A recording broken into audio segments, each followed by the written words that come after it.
Licence മാത്രമാണ് ഉള്ളതെന്നുണ്ടെങ്കിൽ നിങ്ങൾ LMB licence എടുക്കാൻ പരമാവധി വരുന്നത് നമുക്ക് റിക്ഷ എന്ന് പറഞ്ഞിട്ട് ഇതാണ് നമുക്ക് വരുന്നത് കേട്ടോ. അപ്പൊ അതുകൊണ്ട് നമുക്ക് ഇലക്ട്രിക്കൽ ഓട്ടോ മാത്രമാണ് ഓടിക്കാൻ സാധിക്കുക, അല്ലാത്ത ഓട്ടോറിക്ഷകളൊന്നും ഓടിക്കാൻ സാധിക്കില്ല.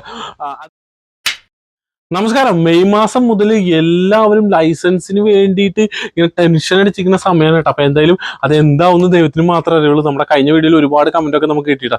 നമ്മൾ ഇന്ന് വന്നിരിക്കുന്നത് എൻ്റെ കയ്യിൽ ഒരു ഓട്ടോറിക്ഷ ഉണ്ട്, നല്ല അടിപൊളി CNG വണ്ടിയാണ് നമ്മുടെ കയ്യിലുള്ള കേട്ടോ. എന്താന്ന് വെച്ച് കഴിഞ്ഞാൽ ഒരു നിയമം കുറച്ച് നാൾ മുമ്പ് വന്നിട്ടുണ്ടായിരുന്നു. അതായത് നമുക്ക് ഓട്ടോറിക്ഷയുടെ ലൈസൻസ് നമ്മുടെ പുതിയ പരിവാഹൻ സൈറ്റിൽ ഓപ്പൺ ആയ സമയത്ത് എടുത്തു മാറ്റിയിട്ടുണ്ടായിരുന്നു. അപ്പൊ നമുക്ക് ഓട്ടോറിക്ഷയുടെ ലൈസൻസ് ആവശ്യമില്ല, അതിന് പകരം നമുക്ക് LMB ലൈസൻസ്, കാറിന്റെ ലൈസൻസ് ഉണ്ടെങ്കിൽ നമുക്ക് ഓട്ടോറിക്ഷ ഓടിക്കാം.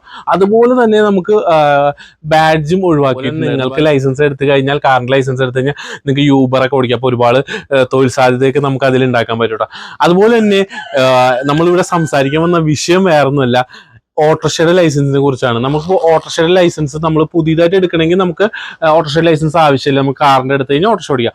എന്നാൽ പഴയ ലൈസൻസ് പുതുക്കാൻ പോവാണ്, നമ്മൾ പഴയ ലൈസൻസ് ഡേറ്റ് കഴിഞ്ഞിട്ട് പുതുക്കാൻ പോവാണെന്ന് വെച്ചോ, പുതുക്കി കഴിഞ്ഞ് വരുന്നത് നമുക്ക് റിക്ഷ എന്ന് പറഞ്ഞിട്ട് ഇതാണ് നമുക്ക് വരുന്നത് കേട്ടോ. അപ്പൊ അതുകൊണ്ട് നമുക്ക് ഇലക്ട്രിക്കൽ ഓട്ടോ മാത്രമാണ് ഓടിക്കാൻ സാധിക്കുക, അല്ലാത്ത ഓട്ടോറിക്ഷകളൊന്നും ഓടിക്കാൻ സാധിക്കില്ല.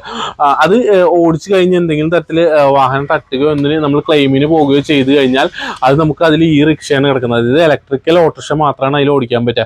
അപ്പൊ അതൊരു പ്രശ്നമായിട്ട് നിൽക്കുന്നുണ്ട്. അപ്പോൾ ലൈസൻസ് ഇപ്പോൾ ഓടിച്ചുകൊണ്ടിരിക്കുന്ന ഓട്ടോറിക്ഷ ഓടിച്ചുകൊണ്ടിരിക്കുന്ന സുഹൃത്തുക്കൾ LMB ലൈസൻസ് എടുക്കാൻ നോക്കുക. LMB ലൈസൻസ് എടുത്തു കഴിഞ്ഞാൽ നമുക്ക് നിയമപരമായിട്ട് നമുക്ക് ഓട്ടോറിക്ഷ ഓടിക്കാനും പറ്റും. അപ്പൊ അതാണിപ്പോൾ ഈ ഒരു സിസ്റ്റത്തിലൂടെ നമ്മുടെ പുതിയ പരിവാഹൻ സൈറ്റ് വന്നതിന് ശേഷം വന്നൊരു മാറ്റട്ടാ.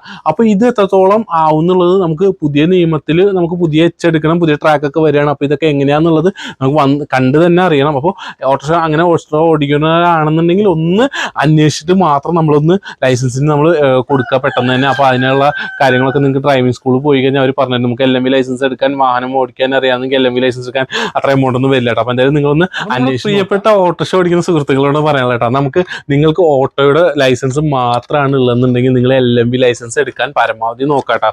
കാരണം വെച്ച് കഴിഞ്ഞാൽ അത് വളരെയധികം നിങ്ങൾക്ക് ഉപകാരപ്പെടും. കാരണം നിങ്ങൾ ഇപ്പോൾ നിങ്ങൾ പുതുക്കി കഴിഞ്ഞിട്ട് വന്നത് റിക്ഷയാണ്, നിങ്ങൾ ഓട്ടോറിക്ഷ ഓടിച്ചുകൊണ്ടിരിക്കാൻ എന്തെങ്കിലും തരത്തിൽ ഒരു ക്ലെയിമിന് പോവുകയാണെന്നുണ്ടെങ്കിൽ നിങ്ങൾക്ക് അത് കിട്ടാണ്ട് വരും. അപ്പോൾ നിങ്ങൾ പെട്ടെന്ന് തന്നെ LMB ലൈസൻസ് എടുക്കാനായിട്ട് നോക്കാട്ടോ. അപ്പോൾ എന്തായാലും നമ്മൾ ഇതൊരു അറിവായിട്ട് നിങ്ങളിലേക്ക് എത്തിക്കാൻ കേട്ടോ. നിങ്ങളുടെ അഭിപ്രായം നിങ്ങൾക്ക് കമന്റ് രൂപത്തിൽ നമുക്ക് രേഖപ്പെടുത്താം.